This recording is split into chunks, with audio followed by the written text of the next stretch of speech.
মধ্যপ্রাচ্য উত্তেজনায় হরমুজ প্রণালী দিয়ে আমদানি রফতানি ব্যাহত হয়ে বিশ্ব বাণিজ্যে নতুন যে অস্থিরতা তৈরি হয়েছে তাতে বিভিন্ন দেশ এরই মধ্যে বিকল্প রুট নিয়ে ভাবছে।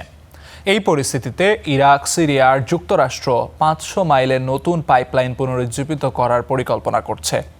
আগামী সপ্তাহে এই ইস্যুতে হতে পারে চুক্তি। মধ্যপ্রাচ্যের অন্যান্য দেশগুলোও করছে বিকল্প রুটের চিন্তা।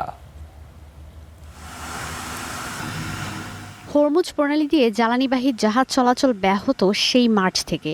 এই অবস্থায় ভোগান্তি চরমে উঠেছে জ্বালানি আমদানি নির্ভর দেশগুলোর। বিকল্প উৎস থেকে জ্বালানি আমদানি করে অতিরিক্ত অনেক অর্থ গুনতে হয়েছে বাংলাদেশ সহ এশিয়ার দেশগুলোর। বিপাকে পড়ে গেছে পশ্চিমা বিশ্ব। এখনও যেই রুট দিয়ে পণ্যবাহী জাহাজ চলাচল স্বাভাবিক হয়নি।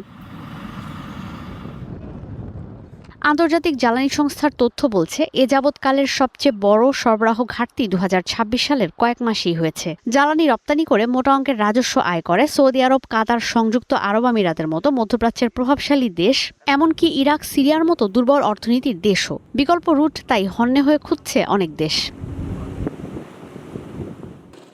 এর মধ্যে সিরিয়া আর ইরাকের সঙ্গে মিলে 500 মাইলের ঐতিহাসিক পাইপলাইন পুনরুজ্জীবিত করার পরিকল্পনা করছে যুক্তরাষ্ট্র।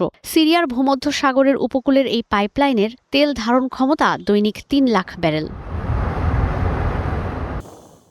রয়েছে সৌদি আরবের ইস্ট ওয়েস্ট পাইপলাইন। পূর্ব পশ্চিম উপকূলের এই পাইপলাইন দিয়ে লোহিত সাগর বন্দর পর্যন্ত দৈনিক 70 লাখ ব্যারেল তেল রপ্তানি করা সম্ভব। এর মধ্যে ট্যাঙ্কার আর জেটি থাকলে দৈনিক 45 লাখ ব্যারেল তেল রপ্তানি করা সম্ভব। ইয়ানবু বন্দর থেকে এই শিপমেন্টগুলো সুয়েজ খাল দিয়ে ইউরোপ বা বাব আল মানদেব দিয়ে এশিয়ায় পৌঁছাতে পারে।